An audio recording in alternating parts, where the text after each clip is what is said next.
전 제목이 마음에 안 들었는데 이거는 그냥 이거 사견인데 전 틀린 그림 찾기라고 하는 사람 있으면 맨날 가서 뭐라고 하거든요. 야, 세상에 틀린 그림이 없냐, 다른 그림이다. 그러면서 맨날 이제 얘기를 하면서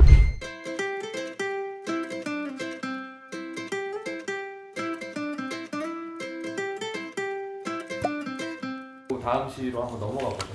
여세시 시인의 틀린 그림 찾기를 한번 이야기를 해보면 좋을 것 같은데, 그러니까 또 아이들이 뭐 자주 하는 뭐 틀린 그림 찾기 이런 것과도 연결이 되지만, 실제로 이제 이거를 조금 확장해서 보면 우리가 지금 세상을 바라보고 있는 어떤 시선이나 아니면 가지고 있는 생각들, 그러니까 당연하다고 믿는 어떤 것들이 과연 그럴까 이런 생각들을 계속 하게 만드는 시여가지고 사실은 계속 내가 지금 살면서 틀린 그림 찾기를 하고 있는 게 아닌가 그런 생각을 하면서 전 제목이 마음에 안 들었는데 이거는 그냥 이거 사견인데 전 틀린 그림 찾기라고 하는 사람 있으면 맨날 가서 뭐라고 하거든요. 야, 세상에 틀린 그림이 없냐, 다른 그림이다. 그러면서 맨날 이제 얘기를 하면서 처음에 그런 선입견을 갖고 시를 읽었는데 이 시의 제목은 틀린 그림 찾기일 수밖에 없다는 생각을 저도 똑같이 했어요. 이거 읽으면서 내가 기존에 맞다고 생각했던 이미지들, 어떤 생활 같은 패턴들을 다시금 생각하는 거는 맞다는 거가 전제가 돼 있는 상태에서 한쪽이 틀리다는 얘기를 해야지만이 그게 가능한 거니까. 저는 오히려 반대로 틀린 그림 찾기를 일부러 이렇게 해놨구나. 사실 틀린 게 없는데. 그러니까 틀린 그림을 찾기 하면 찾아야겠군 하고 읽게 되잖아요. 근데 시를 끝까지 읽고 났을 때 우리가 틀린 그림을 찾아야지 하는 의식은 아마 안 남아있을 거예요. 그래서 일부러 이렇게 의도적으로 배치를 했구나, 제목을. 안 맞는 제목을. 그리고 뭐 아이의 목소리가 계속해서 나오긴 하지만 사실은 이 아이의 행동을 보는 이 사람의 해석이잖아요. 이 아이라는 뭐랄까요, 인물은 나는 도움을 주는 쪽이고 싶어. 모두가 자기가 이 이야기의 주인공이라고 생각하니까 라는 목소리가 누구의 목소리일까? 과연 정말 아이의 목소리일지 아니면 이걸 보는 서술자나 화자의 목소리일지, 그런 걸 계속 질문을 하면서 읽어야 되긴 한데 되게 그렇다고 뭐 아이가 나온다고 해서 마냥 좀 유치하거나 뭐 그렇지만은 절대 않았던 것 같아요. 솔직히 누가 화자인지 누구의 얘기인지 중요하지도 않았어요. 어떻게 보면. 근데 분명히 저 방금 그 읽으신 그 부분은 제가 가장 좋아했던 부분이었어요. 나는 도움을 주는 쪽이고 싶고 모두가 자기가 이 이야기의 주인공이라고 생각하니까. 아이의 이야기보다는 그 관찰하는 사람의 이야기인 것 같고, 그 아이일 때는 넘쳐난 희망과 앞으로 내 삶에 대한 그 넘쳐난 그런 힘이 있는 거죠. 다음에 나오는 거, 내가 몸에 갇혀 있대도 나는 벗어날걸요, 매달릴걸요, 뛰어내릴걸요. 난 한 곳에 이렇게 막 있을 수 없다, 뭐가 계속 나갈 것이라는 그 희망과 그 관찰하는 사람의 그 생각, 나는 도움을 주는 쪽이고 싶어. 그 나의 어떤 뭐 행동력이든 내가 뭐 할 수 있는 거에 대한 의심이 들게 하는 그 성인의 시선인 것 같아요. 그래서 그 관찰자과 그 아이의 어떤 뭐 뛰어넘는 그 행동력의 뭐 차이점을 보여주는 것 같았어요. 거기서 그 조금 슬펐어요. 그거 이건 좀 슬펐어요. 나도 이런 시기가 있었는데.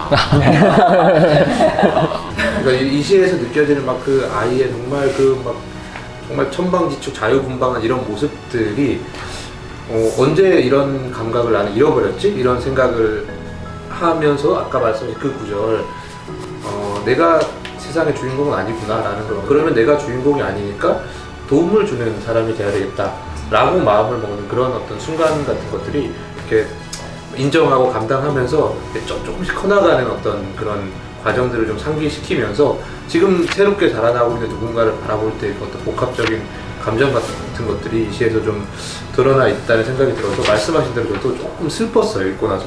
네. 저는 아직도 이렇게 천방지축처럼 살고 있는 것 같아서 슬픔을 느끼지 못했어요.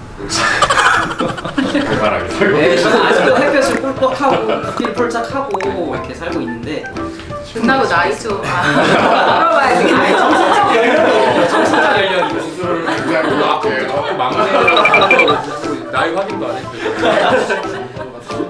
끝나고 나이 좀 마지막 시가 임소라 시인의 이제 특권이라는 시가 되겠습니다. 아주 시가 뭐 사실 그러니까 어려움으로 따지면 가장 그래도 맞아요. 제가 사실 이 시를 골랐던 이유 중에 하나가 한번 읽었을 때는 좀 단정하고 담담한 어조로 쓰인 시여서 시가 또 단순한 건 아니니까 이거에 대해서 한번 이야기를 좀 나눠보고 싶어서 가져와 봤습니다. 저는 특권을 맞춰서 특권이 뭔지 여기서 그거에 맞춰서 많이 생각을 해봤거든요. 제 생각에 여기서 나오는 특권은 여유였던 것 같아요. 그 주머니에서 영수증이 나왔는데 화자에 친구는 햇빛이 나왔잖아요. 그래서 그거 집에 가서 버리자 아니면 뭐 쓰레기통이 없으면 여유 없으면 그냥 버릴 것 같은데 여유 있으니까 그 생각이 있으니까 집에 가서 버릴 수 있겠구나. 이 시 모두에서 그 친구가 대언하잖아요. 왜 대언하지? 그 대언이라도 해야 되지 않나? 그게 이제 지금 망하는 게 아니라 망해가는 거. 거기에 자인 것 같아요.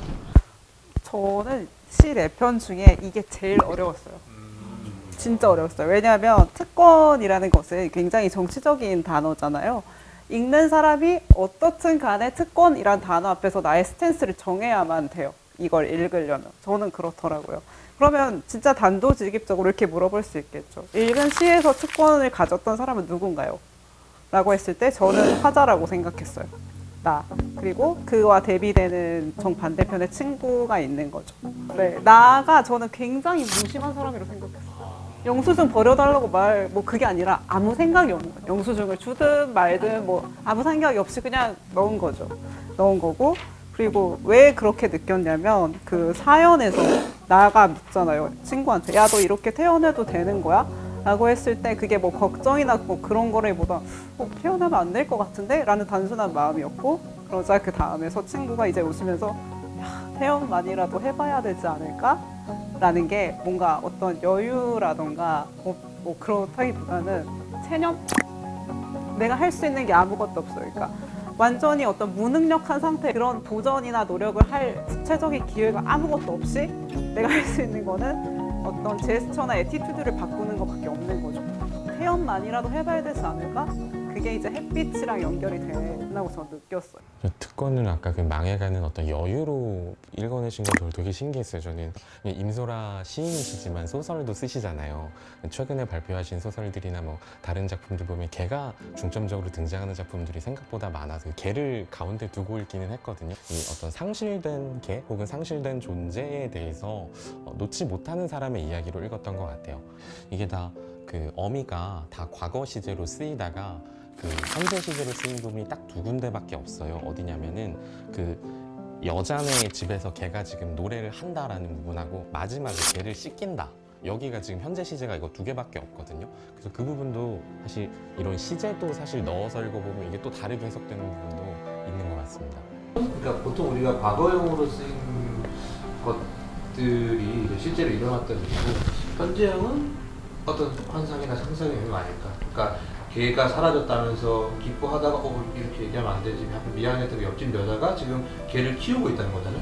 근데 그게 사실은 이 사람이 바라는 어떤 그러니까 너도 그러니까 걔를 키워보면 어떤 것들을 알 거다라는 걸 바라는 거고 그러니까 현재형이 환상의 영역이고 이 과거형으로 쓰인 것들이 지금 현재 상황이다 라고도 생각을 했었는데 햇빛이랑 소원에 대해서 좀 길게 얘기하니까 이 말을 할까 말까 했는데 그런데 박서원 시인의 시 중에서 소망이라는 시가 있고 거기서도 낮에 햇빛을 모아두고 밤에는 식탁에 풀려나서 소원을 비는 이런 이미지가 나와요. 그래서 처음 읽었을 때 이건 혹시 제유하는 것인지 궁금했어요. 90년대 초반이라면 뭔가 아직 어떤 그런 운동에 대한 희망이 있다가 뭔가 IMF도 겪고 2000년대 초반 접어들면서 뭔가 이게 크게 절망에 다시 빠지고 뭐 2015년에 다시 뭔가 또 페미니즘이라는 말에 어떤 정치적인 의미가 붙는 이런 역사가 있잖아요. 그런데 그런 긴 역사를 볼 때 매우 지칠 수밖에 없는 마음이 있는 것 같아요. 그래서 뭔가 이 시 전체에서 느껴지는 그런 체념의 감각, 감정, 뭔가 우리 겪고 있는 거 많고 그런데 그걸 구체적으로 말할 필요조차가 없는 느낌? 뭔가 그걸 구체적으로 말해도 뭐가 바꿀지 뭔가 불분명하고 그래서 그냥 일상적인 얘기만 하고 친구랑 태연하게 굴고 친구가 조금 많이 아픈 얘기를 하는데 뭔가 제대로 이 이야기를 어떻게 해야 될지 모르고 그래서 우리는 이 그 90년대 초처럼 이 햇빛을 모으고 소원을 빌 수 있는데 그런데 결국 소원을 그냥 빌지 않기로 뭔가 체념을 한 이런 상태에 대한 시일 수도 있다고 생각해요. 지금 저는 되게 놀라운 게 사실 이 시는 저는 이제 임소라라는 작가가 그간 걸어왔던 어떤 행보나 그리고 써왔던 작품들 시소설 망라에서 그런 걸 생각하면 딱 이 세스가 얘기하는 그 감상으로 확장해서 읽고 싶어지는 시예요.